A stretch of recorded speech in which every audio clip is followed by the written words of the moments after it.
It looks like you're muted, Michael. Oh, I love it when that happens. It's always so funny. Well, everyone, welcome to today's Strategies for Researching Employers workshop. Embarrassingly, I will admit my name is Michael Monroe, and I will be moderating today's session. And I'm joined by John Holste, an Assistant Director of the Career Planning and Development Center. So the Career Planning and Development Center, or the CPDC, assists students with preparing for success in the workplace and lifelong career management.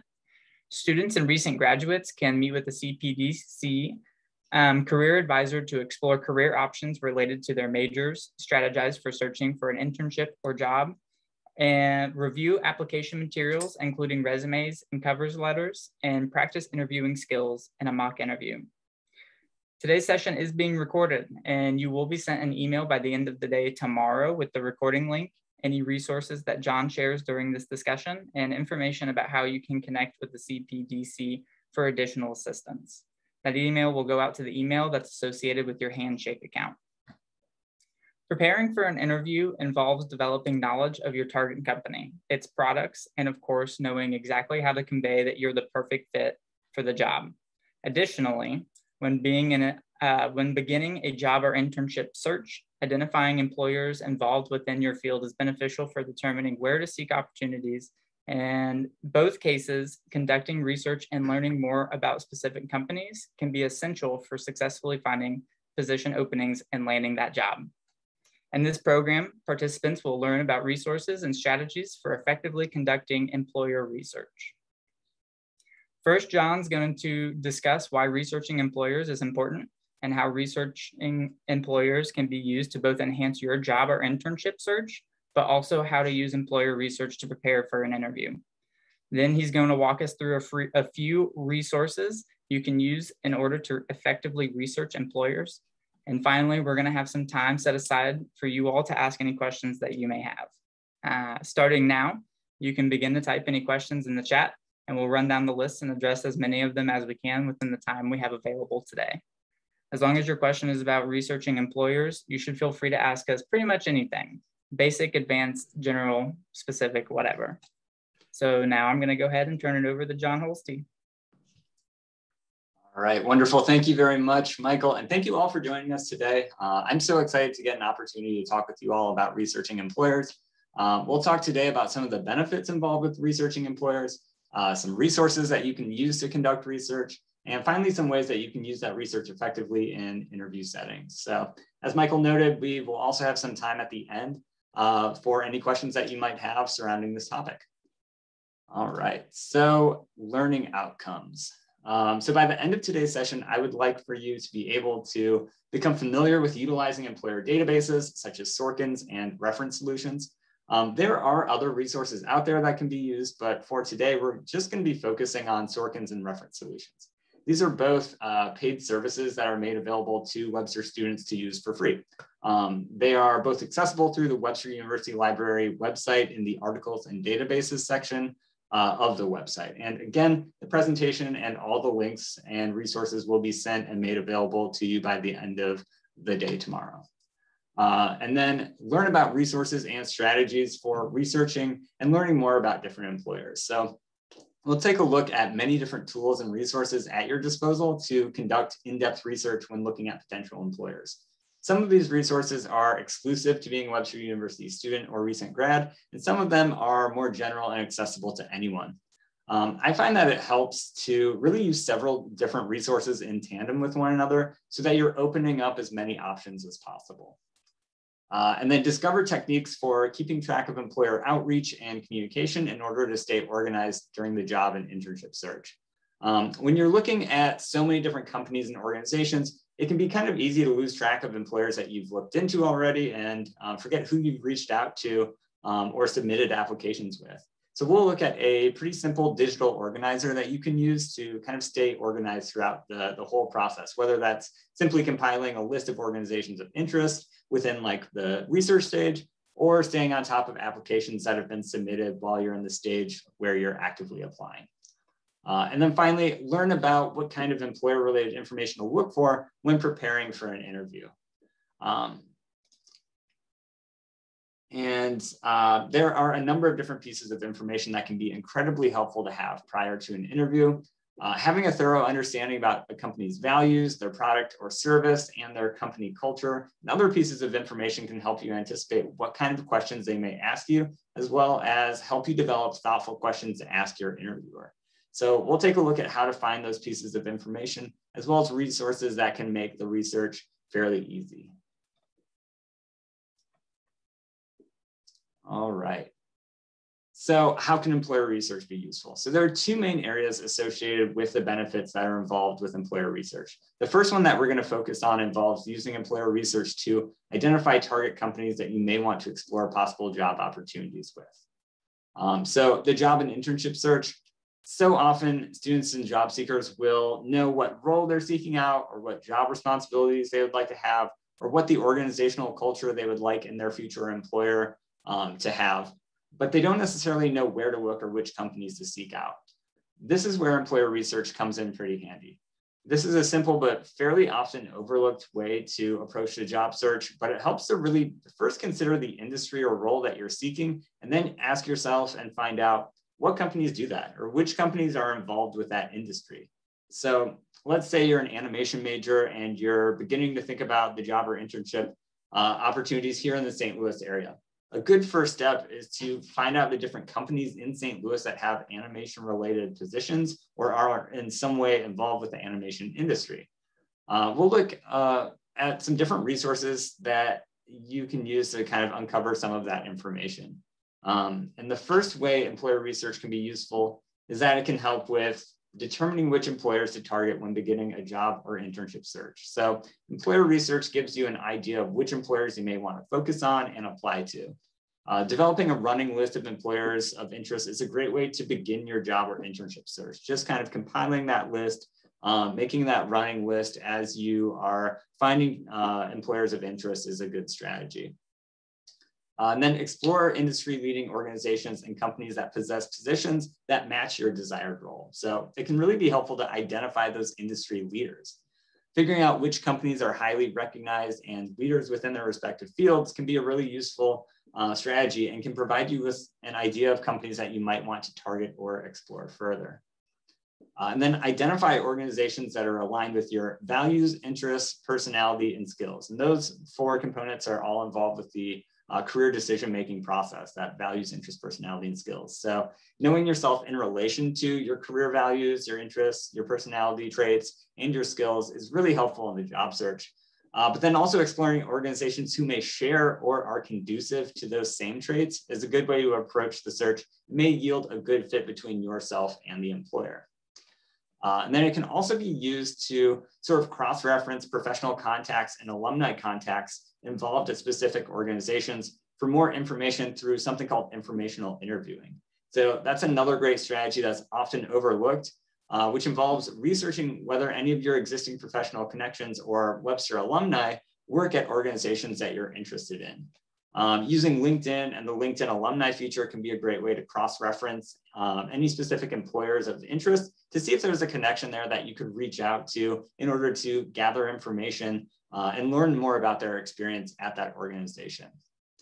And then the other major component, so that the first one being job and internship searching, the second one, preparing for job interviews.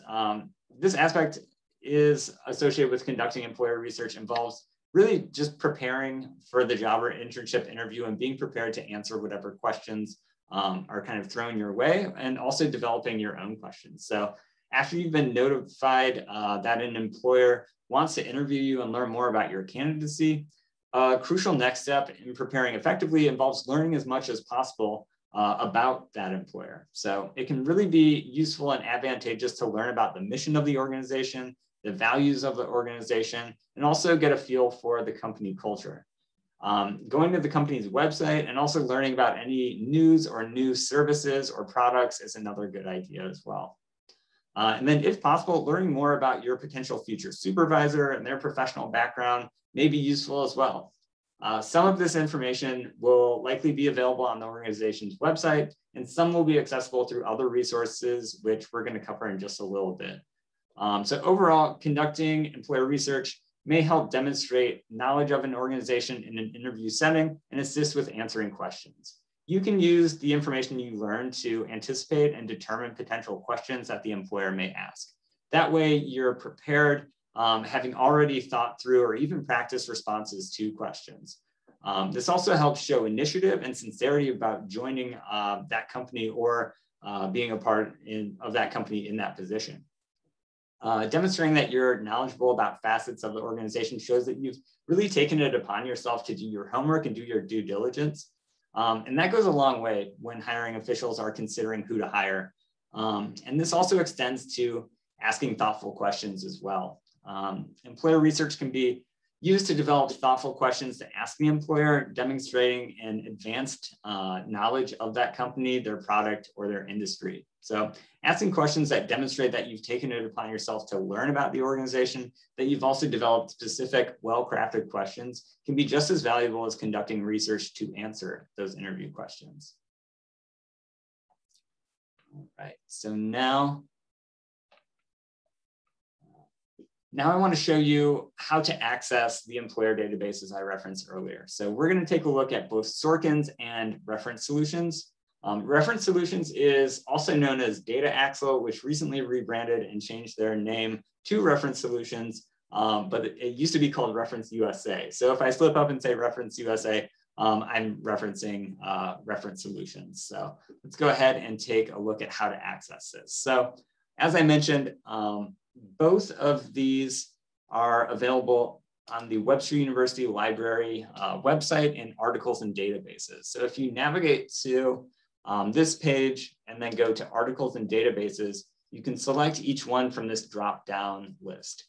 So if I scroll down, we'll take a look at Sorkin's first. So if you select Sorkin's online, this is the main page. I should note Sorkin's looks at organizations that are strictly Midwestern based, and they're only in the geographic regions of St. Louis, Chicago, and Kansas City. Reference Solutions is nationwide, so that's going to have more information no matter where you are in the United States.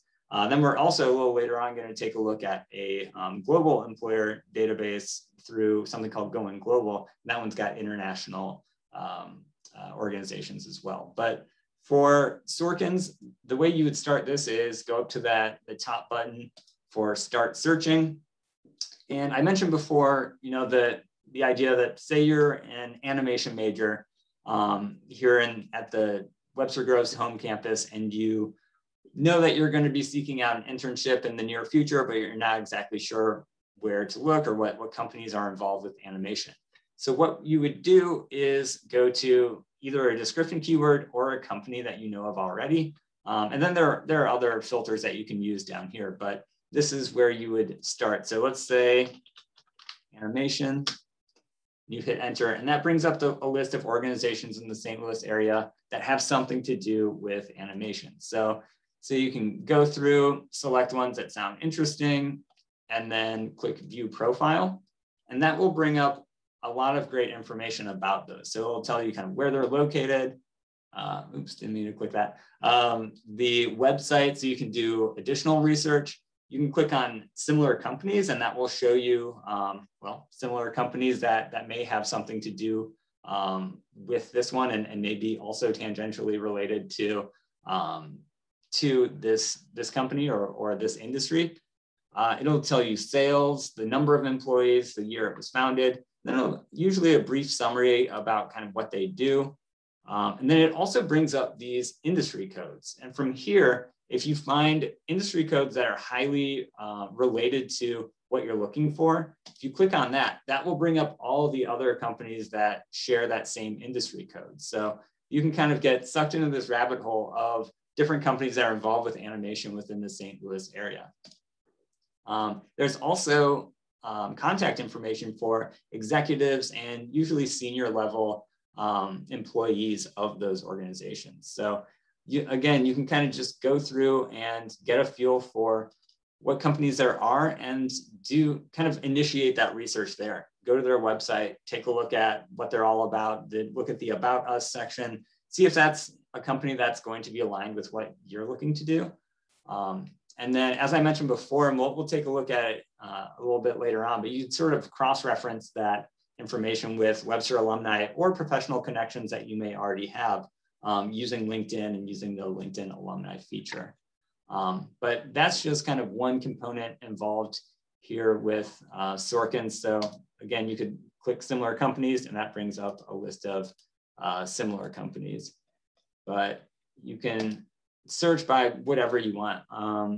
Say you already know of a company that you're interested in, like let's say you're an international relations major and you want to look for an internship site or just a job site or something like that. And you've heard of a place called International Institute. You could click on that and then select that, view the profile, learn about it, learn which industry codes are associated with that, but then also click on similar companies and that will bring up other companies that you might want to explore further. So that is Sorkin's in a nutshell. Again, you just start with that red button in the top right corner that says start searching, and it'll bring you to this page and then you can kind of go through. You can also just sort by industries and again, those industry codes. All right, so that is Sorkin's in a nutshell. The other one that we're going to take a look at is called Reference Solutions. And so you would scroll down. I think there's two options down here now. There's Reference USA and Reference Solutions. I believe they both take you to the same place. In this one, this is the page that will come up.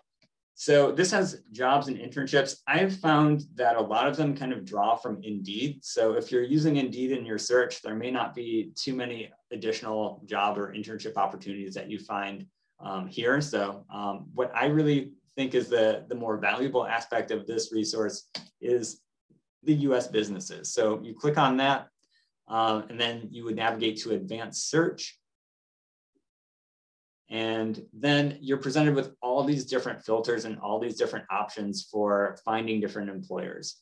The two that really help to get started with are metro area and the keyword, so similar to Sorkin's. So let's say you are a counseling student at our Columbia, South Carolina campus, and you're looking for a practicum or internship site or just a job opportunity in the future. So what you would do is, start with the keyword counseling, enter that. And then this is a little bit different from Sorkin's, but you have to actually select which of these matches you're looking for. So let's go with counseling services, counselors, licensed professional, and we could do, we'll do mental health clinics as well. So we've selected those keywords in those areas that we want to look at. Then we navigate down here to find the states. We're going to do South Carolina. We do the metro area of Columbia. And so now you've plugged in the metro area, you've plugged in the keywords. If you click view results, then that brings up, we see we have 162 results here of different counseling employers that you might want to look into and start doing some research. So again, you can click around and find ones that sound interesting. It has the website, it's got their phone number, where they're located. Again, you've got the industry codes and then some business demographics, number of employees, sales, all that good stuff. And if there are any job opportunities that are posted on Indeed, that they will show up here. But again, this is just helpful for getting a feel for all the different organizations that you might want to take a closer look at. And so that is Data Axle, also called Reference Solutions. But there are a ton of different filters that you can use. Those are the two, the metro area and the keywords are just one way of seeking those out, but you can also search based on all these different parameters here. So that's Sorkin's and Reference Solutions. And then I also wanted to show you Going Global. I mentioned there's, for looking at international and global employers and looking at international and global employer databases, you can use Going Global, which is accessible. You kind of have to know where you're going in Handshake.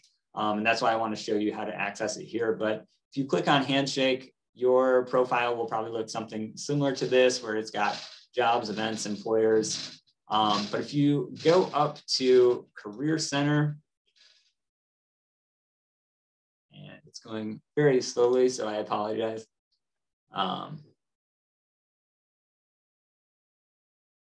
There we go. And then down to resources, and click on Going Global, and then click on Going Global one more time. It'll eventually bring you, oh, it did this to me the other day too. There we go. So it will bring you to this Going Global main page. And here is an employer directory where you can search based on industry, or again, industry codes. Search based on location or the name of companies, to find different employers that you might want to conduct some more research on and just kind of take a look at. Going Global is also a really great resource just if you're looking for employment opportunities abroad in international companies. There's global country guides and city career guides. So say you want to know what, how to go about applying for jobs in Argentina, or different resources, it will give you different resources, nonprofits and NGOs, as well as information about getting the job. So many different like cultural differences or ways to like interview advice and resumes versus CVs and all that good stuff. So there's a lot of great information here. And then it's also got job and internship opportunities. So this is Going Global, and that's included within your Handshake account. And then finally, Handshake and LinkedIn also have employer ways to do employer research as well. So Handshake, if you just go up to employers, this also, Handshake's just taking its time today, so I apologize. But that will bring up a bunch of different filters where you can sort based on keywords or locations or employer size, industry, whatever you want to. And then you can, it will tell you information about that company, as well as students who work there, their website, email address. So lots of good information to be gathered there. And then LinkedIn as well. So say we'll use that animation example again. If you click on that and then click on companies, that will bring up animation related companies. And then you can also sort based on location as well. So you can go through and find companies related to animation that you may want to research and explore even further. And I'm just using animation as a just kind of a place filler, but you can apply it to whatever industry or major that you're associated with. So those are some different ways to identify employers and start kind of collecting information about employers that you might want to look at. So next I want to kind of talk about staying organized through that process. So while you're researching employers, you'll want to make sure that you're really remaining organized throughout the entire process.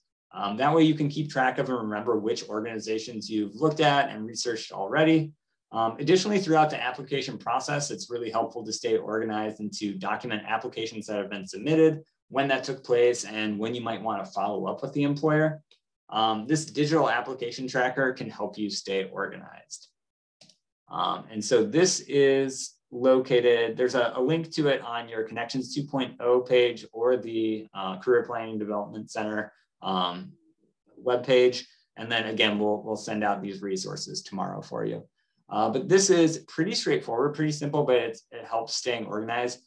If you're just kind of creating a running list of companies, you can do that here, include those. If you're using it to track your actual applications, you can use that here as well. So you just plug in that information as you see fit, and then kind of go through, and that way you kind of can remain aware of positions that you have applied to and kind of where you're at in that process. So you see the application date, and then when you might want to follow up. So a couple days to a week later is when you would plug that information in. So I just wanted to kind of share that with you as an addendum, so that you can sort of see how to stay organized throughout that process. All right, so learning about different companies. So now I want to take a look at some methods for learning about more about companies and uncovering pieces of information that may be useful. A great source of information can come directly from the organization's own website. Oftentimes there will be something like an About Us page, which will oftentimes provide a lot of valuable information. And then there may also be like bios of different senior staff members or news or recent developments and all sorts of information. So it's really helpful to get a comprehensive picture about what a company kind of looks like, especially before an interview, so that you can kind of know as much as possible about it. And it's also helpful to look at aspects like the mission, values, and culture. So these are important, and you will really want to know what sort of that company's mission is and what they as an organization typically value. Also notable employees, so CEOs, directors, or some of the senior level folks.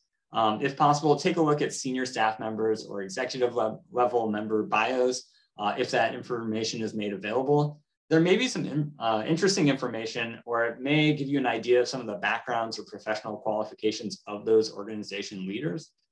And then also your interviewers. So, you know, when you are invited for an interview, it's really helpful to find out who's going to be interviewing you.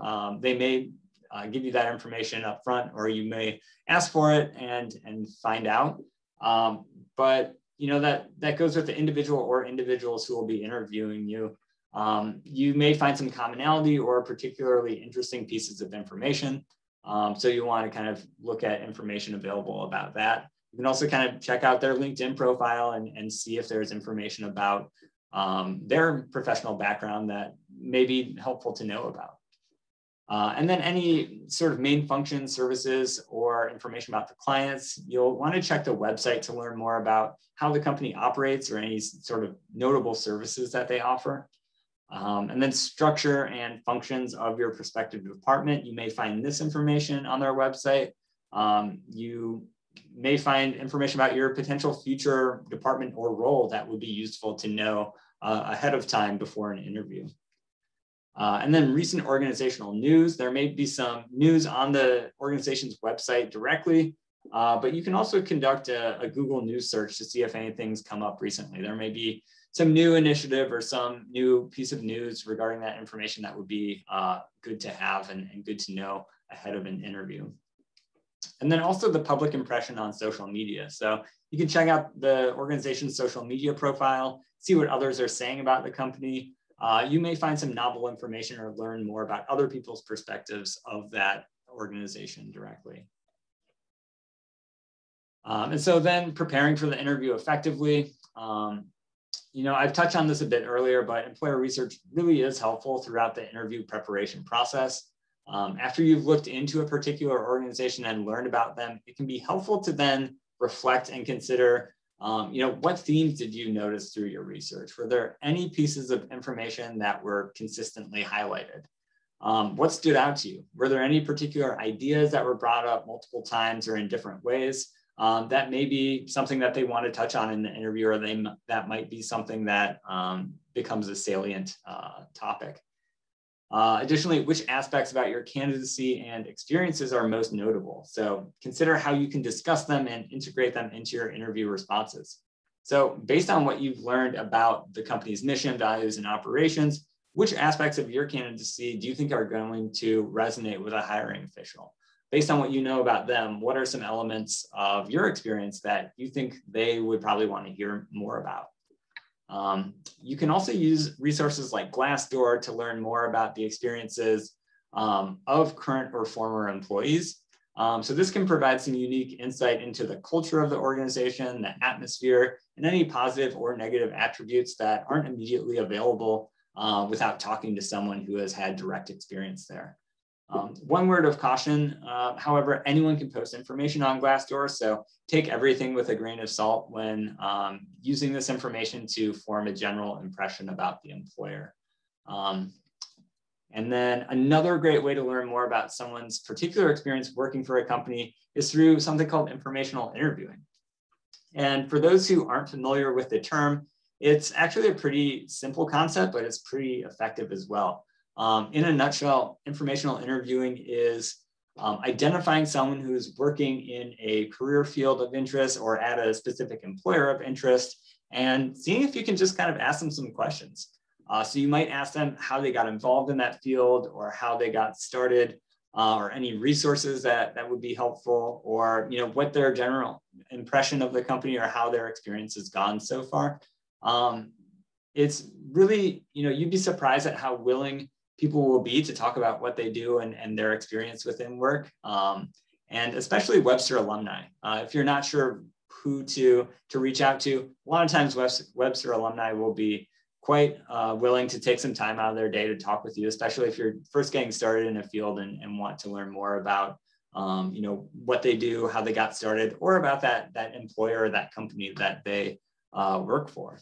And so we have this informational interviewing guide, which has a lot more information that you can kind of check out, along with ways to prepare, different ways to identify potential people you might want to talk to, different ways to reach out to them. And so there's sample scripts if you're not exactly sure how to broach that conversation, or a sample email or a sample LinkedIn request. Along with potential questions that you might want to ask them as well. So informational interviewing really can be effective. And you might be thinking, yeah, that sounds great, but how do I find someone to talk to? How do I narrow that down? You can do so, well, there are a number of different ways. The one I like to use is the Webster University LinkedIn alumni feature. From here, you can see there's 93,000 Webster alumni on LinkedIn. But you can sort based on keywords or also use these filters to narrow it down to where they live, where they work, what they do, what they studied, what they're skilled at, all sorts of stuff. So going back to like the animation example. So out of those 93,000 Webster alumni, 607 have something related to animation in their profile. You can see where they live, and where they work. So Walt Disney, Pintobox, some in higher ed. But you can go through and sort, say you want to talk to someone in the St. Louis area, they all appear down here. So you can kind of go through, click on their profiles, see who appears, and find some pretty specific individuals that you might want to talk to. And then you can also, then see if anyone works at some of those different organizations. So let's clear these. I mentioned like, if you know of an organization already, so International Institute, for instance, if you click on that, you will then, you can find it down here in the where they work. So if you select International Institute, you see there's 12 Webster alumni who work there, and they all show up down here. So say you were interested in learning more about that organization, well, it might be helpful to reach out to someone, a Webster alum who has that connection in place already, and just kind of indicate that you're interested in learning more about that company and you'd love to talk with them. And as I mentioned, you may find that people are pretty receptive to that. So that is another helpful tool that you can use, is using the Webster University LinkedIn alumni feature. And as I mentioned before, there's all those different filters that you can apply throughout, so you can really narrow it down to find some specific individuals.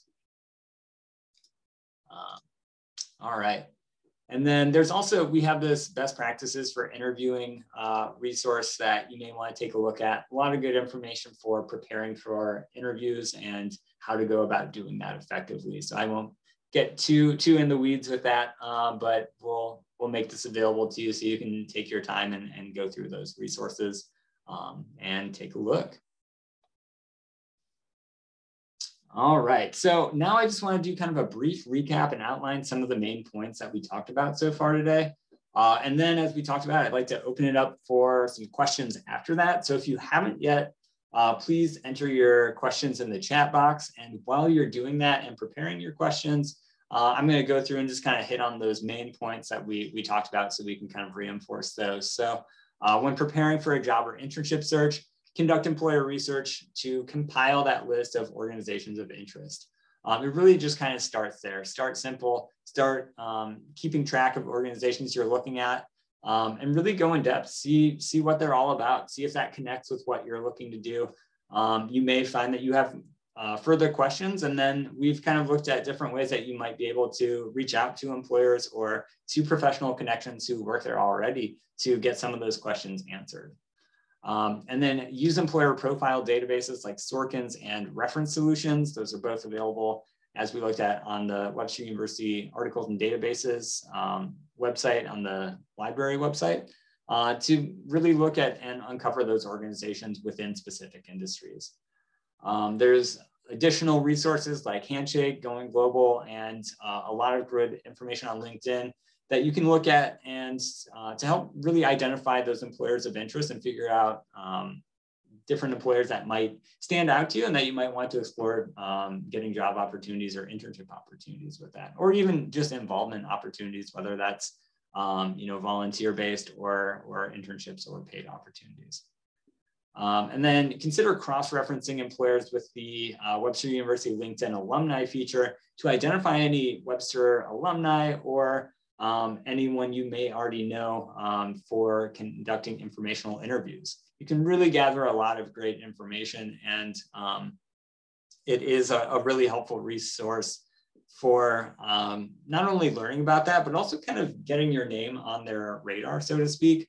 A lot of times there's sort of the idea of the hidden job market, which essentially means that about half of all job opportunities are never actually posted anywhere. They're never advertised on a company's website or anything like that. They're only available through word of mouth and through referrals. So if you have a connection or if you have a professional connection at that industry, you may be learning about more opportunities than if you're only using online-based resources to look for job opportunities. So that's something to keep in mind as well. And then ahead of an upcoming interview, prepare by researching the employer and learning about the organization of interest.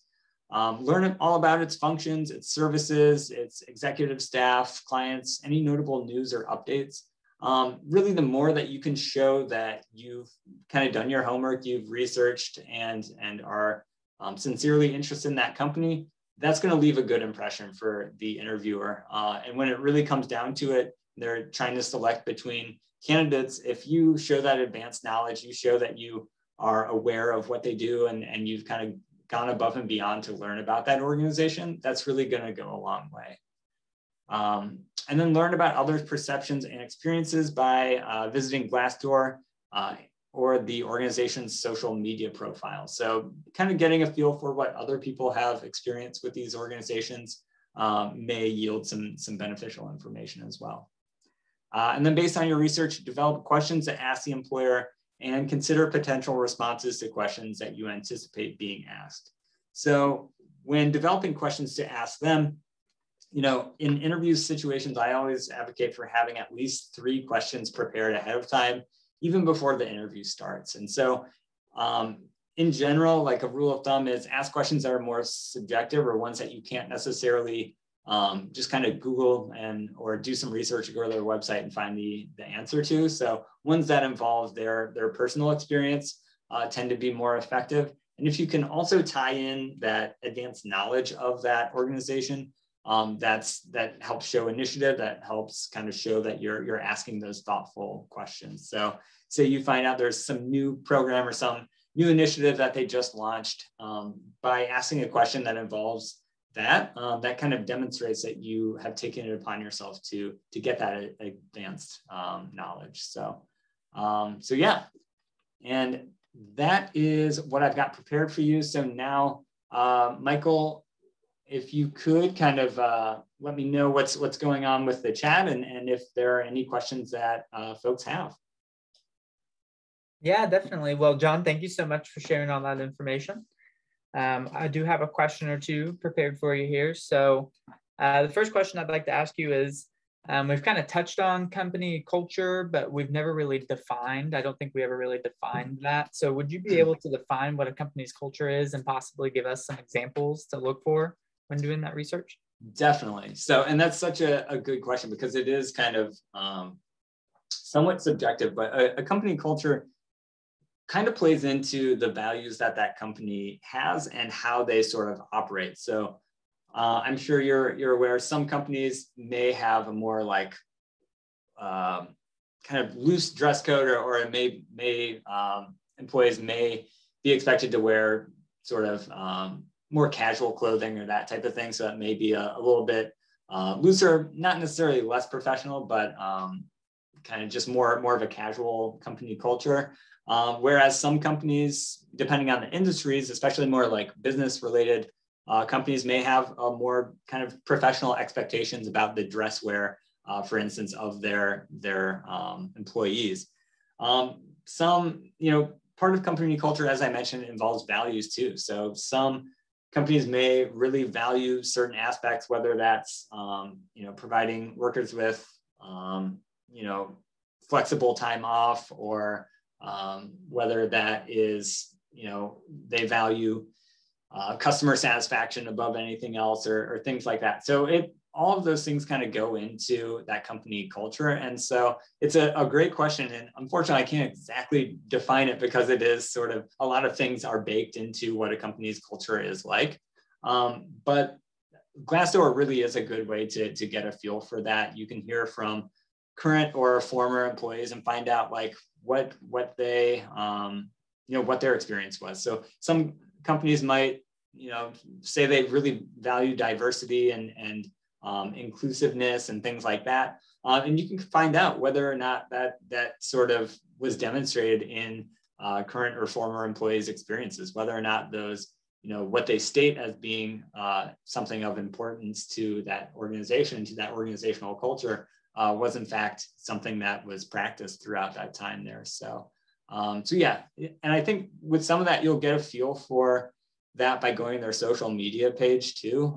Depending on what they're posting or what they're talking about, you can kind of get a feel for that organization's culture. So I hope that answered the question. I know it was kind of all over the place, but yeah, great question. And I think you're still muted, Michael. Oh, it's a Tuesday. Another question we got here. So we talked about Sorkins and reference solutions, two really great resources for researching some employers. Do you see any benefits to using one over the other, or is there a specific set of fields or majors that might be more interested in utilizing one over the other? So they are, at least in my experience, they are, they have a lot of similar information in terms of the industry. So there's not necessarily one versus the other that's going to be advantageous to use like one versus the other. I advocate for, if possible, using them both, just gathering as much information as you can during the employer research stage is going to be helpful.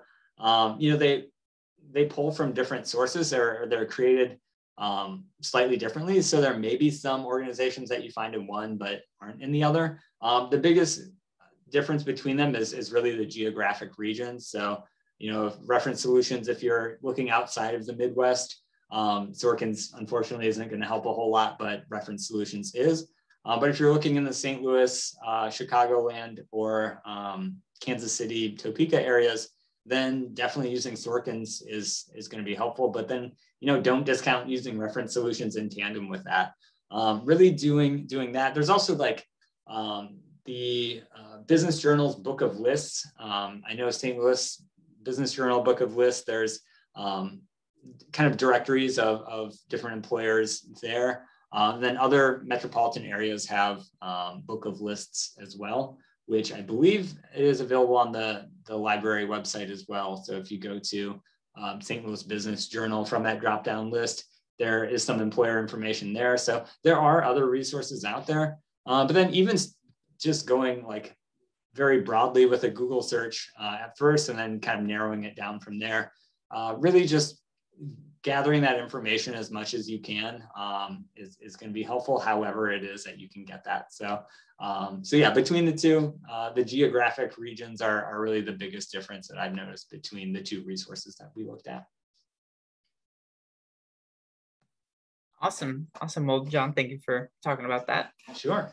Another question for you here, a little bit more along interviewing, but I think it falls in line with researching employers. So this question is, do you have any advice for people who get a little nervous or anxious when going into interviews? We know it's important to get that information and then express that research that you've conducted, but any advice or tips for presenting that anxiety and derailing the interview? Absolutely. And that is such an important aspect because, you know, it's good to have a little bit of nervousness going in. Research actually shows that kind of helps with performance if you're just a little bit, you've got some of that going, but yeah, it can certainly feel very potentially anxiety provoking to be in that situation. And what I found to be the best way to kind of overcome that is to be as prepared as possible. That way you're not getting tripped up by any, you know, questions that you didn't see coming or things that you haven't thought through. Really thinking ahead of time about what they're going to ask and then even practicing your responses. So nowadays, a lot of companies are using behaviorally based interview questions. So that'll look like, you know, tell me about a time where you worked as part of a team, or tell me about a time where you did X, Y, and Z. The more that you can sort of prepare ahead of time responses so that if you are asked about that, you don't have to, you know, go in the moment and think through everything you've ever experienced to come up with that response. You've already thought about it a little bit beforehand. So thinking about, you know, an example you could state for working as part of a team and having already thought through sort of the framework of that response, that's going to make that, you know, that process easier. So you're not going to be as struck by questions that you weren't prepared for. So again, and looking at, you know, doing that research on the company's website or learning as much as you can about them, it's going to minimize any sort of surprises that you might encounter within that interview setting. So really, I know it's a kind of a general or a broad response, but being as prepared as possible is useful. And back to the questions. So taking a look at our best practices for interviewing resource, there's included within there something called the STAR technique, which is a sort of a framework for responding to some of those behaviorally based interview questions of like, tell me about a time you did X, Y, Z. STAR stands for situation, task, action, and result.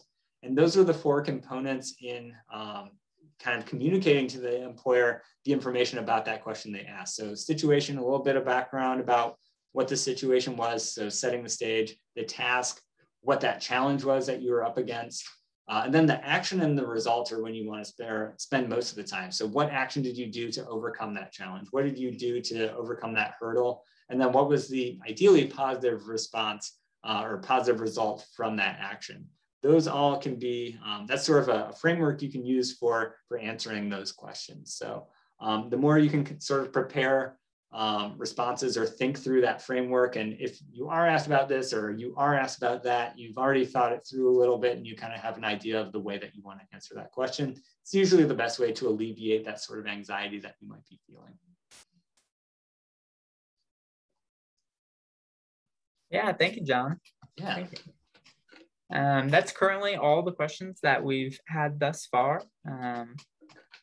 So awesome. Well, great questions all around. And I just want to thank everyone again for taking time out of your day to join us. And, you know, if you do have any questions, I would encourage you to connect with your career advisor, schedule an appointment with your career advisor, take a look at our website and the Connections 2.0 page and look at all the different resources there. And again, as we mentioned, you know, we'll have all the information that we looked at today sent your way by the end of the day tomorrow. So I just want to thank everyone again for attending, and thank you, Michael, for moderating and communicating these great questions to me.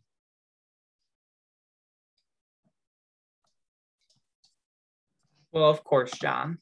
Well, I want to go ahead and thank everyone for being so engaging today in the chat and asking questions. As I mentioned at the beginning of the session, you all will be receiving an email with the recording and the links to the resources that John shared, plus any information that you may need to get in contact with the Career Planning and Development Center for individual assistance.